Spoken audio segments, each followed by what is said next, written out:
रोहन की जिंदगी बिखर रही थी। छोटी छोटी बातों पर गुस्सा आ जाता, अपने ही करीबी उसे गलत समझने लगे थे और सबसे बड़ी बात, वो खुद को भी नहीं समझ पा रहा था।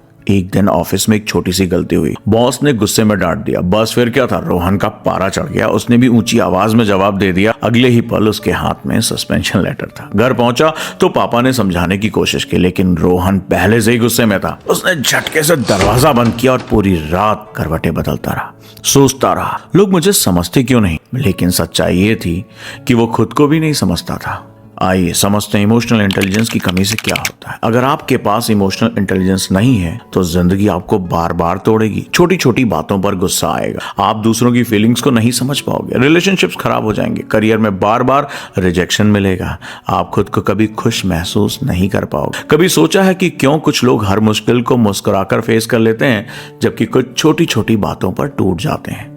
क्यों कुछ लोग दूसरों के दिलों में जगह बना लेते हैं जबकि कुछ को हर जगह रिजेक्शन मिलता है? फर्क सिर्फ एक चीज का है, इमोशनल इंटेलिजेंस। अब सवाल यह है कि इसे डेवलप कैसे करें। आइए मैं आपको एक कहानी सुनाता हूं। रोहन की जिंदगी उस दिन बदली जब वो अपने बचपन के दोस्त समीर से मिला।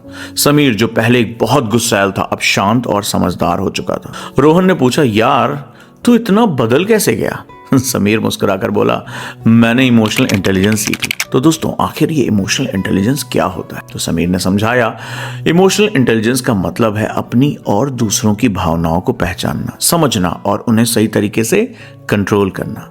फिर समीर ने 3 सिंपल बातें बताई जिन्होंने रोहन की जिंदगी बदल दी। पहला, खुद को समझो।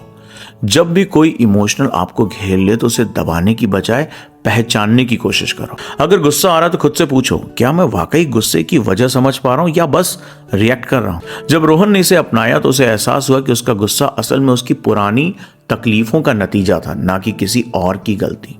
दूसरी चीज है, हमेशा सामने वाले की फीलिंग्स को समझो। दुनिया आपके हिसाब से नहीं चलेगी, लेकिन अगर आप लोगों की फीलिंग्स समझना सीख जाओ तो चीजें आसान हो जाएंगी। जब रोहन लोगों की बातों को जज करने के बजाय उनकी फीलिंग्स को महसूस करने लगा तो उसका असर यह हुआ कि उसकी रिलेशनशिप पहले से बहुत बेहतर हो गई।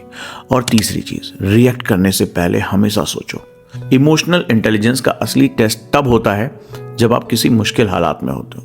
यहां समीर ने समझाया कि जब भी गुस्सा आए, रिएक्ट करने से पहले 10 सेकंड तक रुको, एक गहरी सांस लो और फिर सोचो क्या करने से हालात बेहतर होंगे। रोहन ने ये सारी चीजें अपनाई और धीरे धीरे हर सिचुएशन में खुद को कंट्रोल करना सीख गया। अब सोचो, अगर रोहन ये सब नहीं सीखता तो क्या होता? शायद उसकी नौकरी चली जाती, शायद वो अपनों से दूर हो जाता और सबसे ज्यादा वो खुद से ही नफरत करने लगता। और अगर आपको लगता है कि ये सिर्फ कहानी है तो आइए मैं आपको स्टीव जॉब्स के बारे में बताता हूं। जब उन्हें एप्पल से निकाल दिया गया, जी हाँ बिल्कुल सही सुना, जिस कंपनी को उन्होंने बनाया उससे उन्हें निकाल दिया गया। तब उन्होंने गुस्से में रिएक्ट करने की बजाय खुद को और बेहतर बनाया और आखिरकार पूरी दुनिया को दिखा दिया कि इमोशनल इंटेलिजेंस के बिना टैलेंट भी अधूरा है। अब आपकी बारी है। जब जिंदगी आपको तोड़ने लगे तो खुद को जोड़ने की ताकत लाओ, वरना हालात आपको अपनी चाल चलाने पर मजबूर कर देंगे। अब सोचो, आपको रोहन बनना है या स्टीव जॉब्स? कमेंट में बताओ कि आपको सबसे ज्यादा किस बात ने प्रभावित किया। और अगर सच में अपनी लाइफ बदलनी है तो 0 to हीरो बैच का हिस्सा बनो और यूपीएससी 2027 की तैयारी ओजांग IAS अकेडमी के साथ करो। ये एक ऐसा बैच है जो बिल्कुल 0 से शुरू होकर आपको इंटरव्यू के लिए प्रिपेयर करता है। डिटेल्स के लिए कॉल करो 8750711133। दोस्तों, ऐसी ही प्रेरणादायक कहानियों के साथ मैं आपके साथ जुड़ा रहूंगा, आपका गाइड ओजांग। मुझे फॉलो करें इंस्टाग्राम पे ओजांग सर। धन्यवाद।